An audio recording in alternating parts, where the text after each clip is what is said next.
नमस्कार. अक्षय तृतीयेच्या सर्वांना मनापासून खूप खूप शुभेच्छा.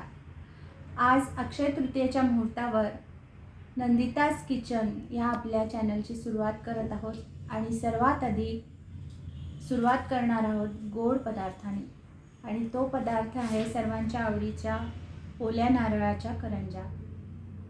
या करंज्या तुम्ही नक्की खाऊन बघा, करून बघा आणि आमच्या चॅनलला लाईक करा, सबस्क्राईब करा. आज आपण करणार आहोत ओल्या नारळाच्या करंज्या.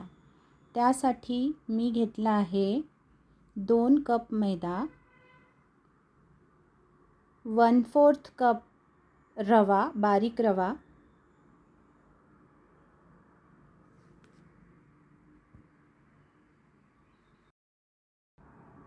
1/8 चमचा मीठ, 1 मोठा चमचा पिठी साखर,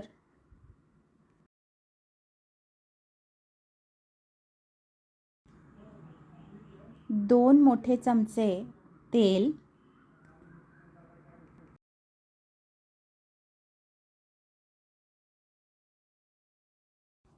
हे सर्व घेऊन छान हाताने त्याला व्यवस्थित एकत्र करून घ्यायचे आहे आणि तोपर्यंत छान एकत्र करायचे आहे जोपर्यंत त्याची मूठ वळत नाही. इथे मी दाखवली आहे तुम्हाला तशी मूठ वळेपर्यंत ह्याला छान एकत्र करून घ्यायचं आहे.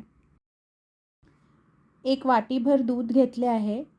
त्या दुधात आपण हे पीठ भिजवून घ्यायचे आहे आणि नॉर्मल आपण जे कणिक भिजवतो पोळ्या करण्यासाठी तशा प्रकारेच ही कणिक भिजवून घ्यायची आहे. खूप घट्ट भिजवायची नाही कारण आपण यात रवा घातला आहे आणि तो रवा नंतर फुगत जातो.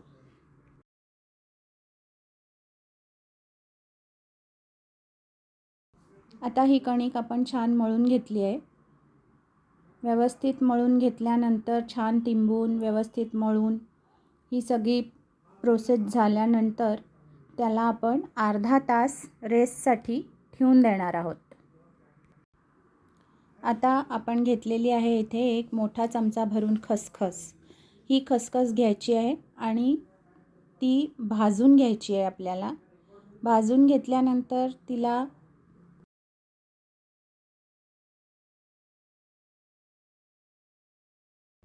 अशा प्रकारे आपण आता ही खसखस व्यवस्थित भाजून घेतली आहे.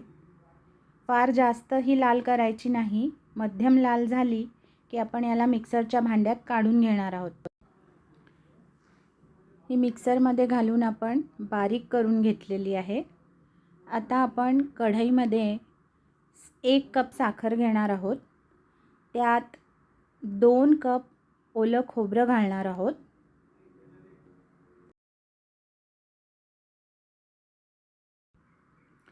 खोबरं घातल्यानंतर आपण याला छान एकत्र करून घेणार आहोत. जोपर्यंत पूर्ण साखर विरघळत नाही तोपर्यंत आपण याला छान हलवून घ्यायचे आहे. साखर विरघळली की मग आपण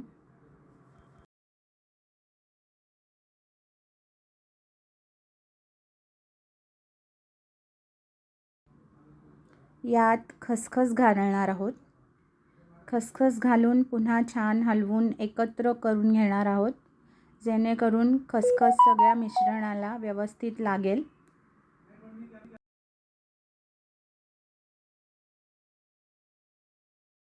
आता आपले हे जे मिश्रण आहे ते व्यवस्थित एकजीव झाले आहे आणि छान साखरही पूर्णपणे विरघळलेली आहे.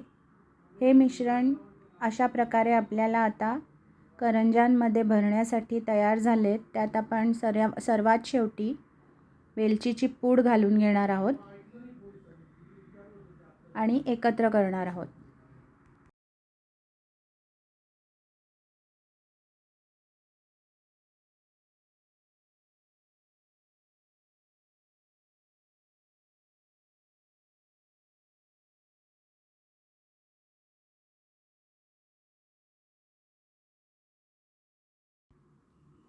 आपण जो मैदा भिजवून घेतला होता त्याला जवळजवळ आपण अर्धा ते पाऊण तास झाकून ठेवले होते.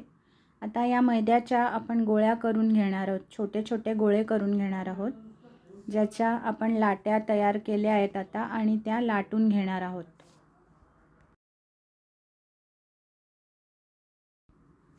आता आपण याच्या पुऱ्या छान लाटून घेणार आहोत. मोठ्या आकाराच्या पुऱ्या लाटणार आहोत, कारण आपल्याला या पुऱ्या साच्यावर ठेवून घ्यायच्या आहेत आणि साच्यावर ठेवून मग व्यवस्थित त्याच्यात सारण भरून घेणार आहोत.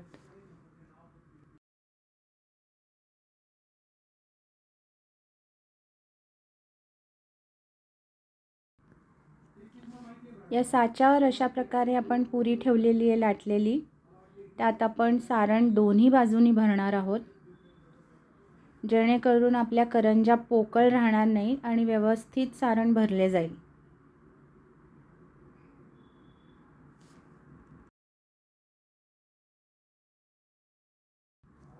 आता थोडे जे दूध उरले होते भिजवताना, त्यातले जे दूध आहे ते आपण सगळ्या कॉर्नर्सला लावून मग साचा बंद करणार आहोत, जेणेकरून कडा अजिबात फुटणार नाही, बाहेर त्यातनं सारण होणार नाही, निघणार नाही जेव्हा तुम्ही तळत असाल करंजी. म्हणून आपण व्यवस्थित सगळीकडे दूध लावून मग अशा प्रकारे ही करंजी साच्यातनं करून घेतलेली आहे. अशा सर्व करंज्या आपण करून घेणार आहोत. या करंज्या आपण करेपर्यंत दुसरी करंजी करेपर्यंत पहिली करंजी कधी कधी वाळते, म्हणून आपण या करंज्या सगळ्या ज्या आहेत त्या ओल्या फडक्यावर ठेवून घेणार आहोत आणि झाकून ठेवणार आहोत सगळ्या करंज्या होईपर्यंत. त्यानंतर आपण इथे कढईत तेल तापवलेलं आहे. तेल अगदी मध्यम गरम करायचं आहे, कडक गरम करायचं नाही, जेणेकरून तुमच्या ज्या करंज्या आहेत त्या व्यवस्थित आणि छान मध्यम आचेवर तळल्या जातील आणि दीर्घकाळ खुसखुशीत राहतील आणि मऊ पडणार नाहीत आणि जास्त दिवस टिकतील सुद्धा. म्हणून आपण अगदी मंद आचेवर या करंज्या ज्या आहेत त्या तळून घेणार आहोत.